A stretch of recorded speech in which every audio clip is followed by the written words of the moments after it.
दोस्तों इसकी last video जो मैंने अपलोड की थी उसके अंदर हमने कंप्लीट से इसके स्टेप बाय स्टेप शुरू से, यानी कि प्रोजेक्ट मैनेजमेंट, प्रोजेक्ट क्या होता है, प्रोजेक्ट मैनेजमेंट के जो 5 स्टेप, इनिशिएटिंग, प्लानिंग, उसके बाद एग्जीक्यूशन, मॉनिटरिंग, ये मैंने सारी कंट्रोलिंग, मॉनिटरिंग एंड कंट्रोलिंग के बाद क्लोजिंग, उसके ऊपर हमने काफ़ी डिटेल से डिस्कस कर चुके हैं इसके पार्ट 1 के ऊपर। हम इसके ऊपर पार्ट 2 के ऊपर डिस्कस कर रहे हैं। तो अब हम स्टार्ट करते हैं पार्ट 2 की वीडियो। अगर आपने पार्ट 1 मिस कर दिया है तो आपने बहुत सी इन्फॉर्मेशन को मिस कर दिया। पार्ट 1 की वीडियो को लाजमी देखें, उसका लिंक मैं आपको, ये आप देख रहे हैं टिकर के ऊपर आपको मिल जाएगा और लिंक डिस्क्रिप्शन में भी मिल जाएगा। पार्ट 1 का प्रोजेक्ट के ऊपर हमने HVAC का प्रोजेक्ट का इनिशिएटिव कैसे लेना है, उसकी प्लानिंग के ऊपर पार्ट 1 के ऊपर डिस्कस कर सकता हूँ, और ये भी पार्ट 2 की वीडियो भी आपकी प्लानिंग के ऊपर ही है, और प्लानिंग के अंदर हम इस वीडियो में कंप्लीट कर लेंगे प्लानिंग को। और पार्ट 3 की वीडियो में हम एग्जीक्यूटिंग की तरफ जाएंगे। जो होते हैं वो अलहदा कंपनी के होती हैं। मिसाल के तौर पर यॉर्क है, यॉर्क के चिलर्स आते हैं, जो पंप्स हैं वो नहीं बनाते। अब हमने एक कंपनी से हमने चिलर तैयार करवाना है, दूसरी कंपनी से हमने पंप्स तैयार करवाने हैं, जो चिल्ड वाटर और कूलिंग टावर के पंप हैं। अब कंडेंसर वाटर पंप बोल रहे हैं या चिल्ड वाटर पंप। अब हमने जब उनको बताना है कि हमें क्या अब वो पंप्स जो बनाती हैं कंपनी, वो आपसे डिटेल मांगेंगे। अब जो पंप्स बनाएंगी कंपनी, उसको आपने क्या क्या बताना होता है। सबसे पहले तो आपने ये बताना होता है कि भाई आपके जो चिलर की रिक्वायरमेंट है ना, बाय फ्लो GPM, वो कितने रिक्वायर्ड है चिलर के। जहाँ जाहिर सी बात है, अगर चिलर को फ्लो ही पूरा नहीं मिलेगा, आपका चिलर नहीं ऑन होगा। उसके ऊपर भी जब प्रैक्टिकल वीडियोस आएंगे ना, उसके ऊपर भी तमाम डिटेल से डिस्कस करेंगे कि उसके अंदर डेल्टा क्या होता है, ये वो सारी चीज़ें। अब सबसे पहले तो आपने उनका फ्लो बताना है, कूलिंग टावर के पंप्स का और आपके चिल्ड वाटर के पंप्स का। फिर उसके बाद आपने जो मेन चीज़ है वो ये बतानी है कि भाई वो आपसे एक चीज़ और पूछेंगे, या वो खुद भी मेयर कर सकते हैं आके, कि भाई फासला कितना है, कितनी दूर तक आपने चिल्ड वाटर पानी को लेके जाना है। डिस्टेंस, हाइट भी पूछेंगे, एरिया भी पूछेंगे, कितने एरिया तक आपने पानी को सर्कुलेशन करना है। उसके बाद वो आपसे हाइट पूछेंगे कि भाई ये 3 चीज़ें आपके पास, आप उनको प्रोवाइड करेंगे। एरिया कि भाई कितने एरिया तक आपका पानी जो सर्कुलेट होना है, उसकी हाइट क्या है, आपके चिलर का फ्लोर क्या है। इसी तरीके से मिसाल के तौर पे अगर आपकी 60 फ्लोर की बिल्डिंग है, 30 फ्लोर की बिल्डिंग है, तो भाई टॉप के ऊपर, बिल्डिंग के ऊपर चिल्ड वाटर जाएगा तो वहां पे कूलिंग होगी ना। तो फिर वो आपने हाइट बतानी है कि चिलर के फ्लो का तो ठीक है कि वो चिलर में से गुजरे इतने फ्लो से, लेकिन गुजरने के बाद वो बिल्डिंग के 60 फ्लोर तक भी वो पानी जाना चाहिए। तो इस तरीके से फिर आप उनको बताते हैं। ये हो गई चिल्ड वाटर की। इसी तरीके से कूलिंग टावर, जब आप कूलिंग टावर पंप की मैन्युफैक्चरिंग के पास जाते हैं तो वो आपसे पूछते हैं कि भाई चिलर का क्या फ्लो है, और जो आपके कूलिंग टावर लगे हैं वो कितनी। अक्सर जो ज़्यादातर होते हैं वो बिल्डिंग्स के टॉप पे ऊपर लगते हैं। अगर आपका डिस्ट्रिक्ट कूलिंग सिस्टम नहीं है तो वो बिल्डिंग्स की टॉप के ऊपर 60 फ्लोर हैं, 30 फ्लोर हैं, टॉप के ऊपर आपके कूलिंग टावर होते हैं, तो उसकी हाइट बहुत ज़्यादा हो जाती है। बेसमेंट में या ग्राउंड फ्लोर पे अगर आपके चिलर लगे हुए हैं तो फिर क्या होता है, आप उनको वो मेयर करते हैं हाइट के, भाई इतनी हाइट के ऊपर हमारे कूलिंग टावर लगे हुए हैं। फिर वो आपके इसके मुताबिक आपके पंप्स जो होते हैं उनको डिज़ाइन करते हैं, पंप्स की जो कंपनी होती है। अब उसके बाद आता है भैया आपका कूलिंग टावर। अब कूलिंग टावर किस तरीके से सिलेक्ट होते हैं कि भाई अब कूलिंग टावर को वो आपसे वो पूछते हैं कि भाई कूलिंग टावर के लिए वो सबसे जो मेन चीज़ है ना, एक तो वो चिलर पूछेंगे सबसे पहले कि भाई चिलर कौन सा है, यानी कि आपका सेंट्रीफ्यूगल चिलर है, अब्जॉर्प्शन चिलर है, जो भी चिलर है आपने उसको उनका बताना है। अब इनमें क्या डिफरेंस है, आपको पता है कि जो सेंट्रीफ्यूगल चिलर्स होते हैं, कूलिंग टावर से पानी आता है, उसके कंडेंसर में से गुजरता है, रेफ्रिजरेंट की हीट जज़ब करता है और वापस वो पंप्स कूलिंग टावर को फॉरवर्ड कर देते हैं, वो पानी जो हीट एक्सचेंज करके जाता है।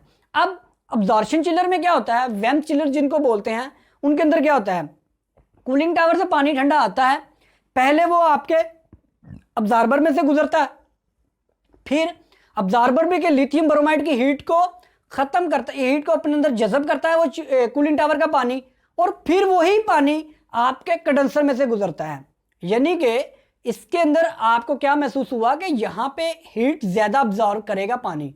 तो भाई इसके लिए फिर कूलिंग टावर भी बड़े डिज़ाइन किए जाते हैं। आपने अक्सर देखा होगा, आप इस चीज़ को गौर करेंगे कि अगर आप कहीं पे 500 टन का, 500 टन का कहीं पे सेंट्रीफ्यूगल चिलर लगा हुआ है, उसके कूलिंग टावर छोटे होंगे। इसी तरीके से किसी जगह पे अगर आपका 500 टन का आपका अब्जॉर्प्शन चिलर लगा हुआ है तो वहां पे आपके कूलिंग टावर बड़े होंगे, वहां पे उसके शेल ज्यादा होंगे, फैन ज्यादा होंगे। यही वजह है कि अब्जॉर्प्शन चिलर के अंदर जो कूलिंग टावर का पानी होता है वो आपकी हीट को ज्यादा जज़ब करता है। अपने अंदर पानी ज्यादा गर्म होता है तो फिर उसको ठंडा भी ज्यादा करना है, उसके लिए बड़े कूलिंग टावर डिजाइन होते हैं।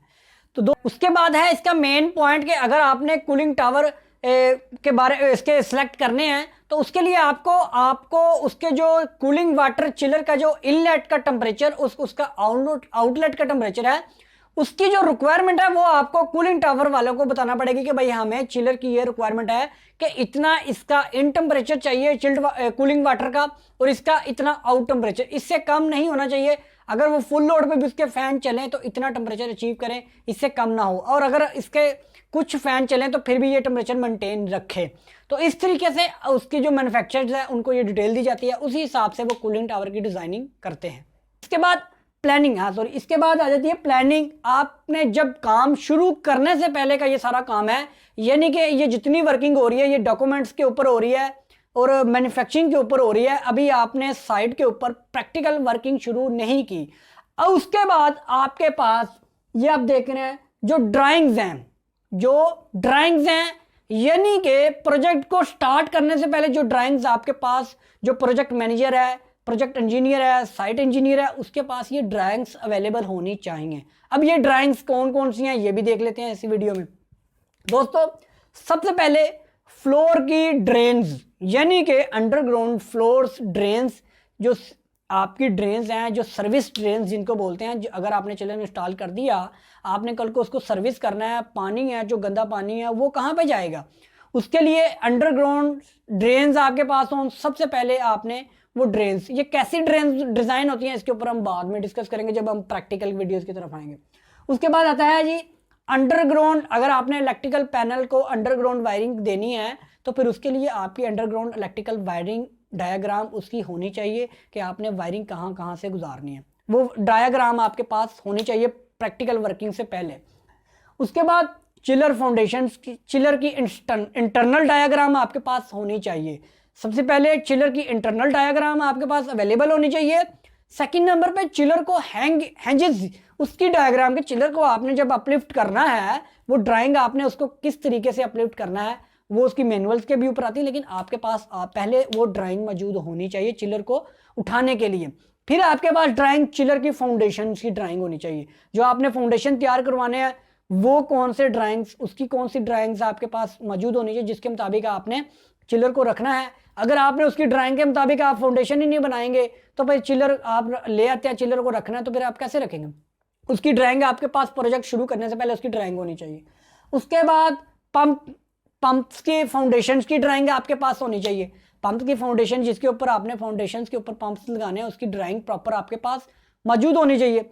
उसके बाद आते हैं जी पंप की जो असेंबली लाइन होती हैं, जो इक्विपमेंट आपने यूज करना है वो उसके ऊपर वो ड्राइंग्स होनी चाहिए, ठीक है। उसके बाद आपके पास चिलर्स की जो लाइन्स हैं, लाइन्स का क्या साइज है, हाइड्रस का क्या साइज है, चिलर की इनलेट किस साइज की है, चिलर की आउटलेट किस साइज की है, ये तमाम चीज़ें आपके पास मौजूद होनी चाहिए। फ्लंज किस साइज के हैं, ये ड्राइंग्स के ऊपर आपके पास ये चेक कर लेना चाहिए कि ये ड्राइंग कंप्लीट है।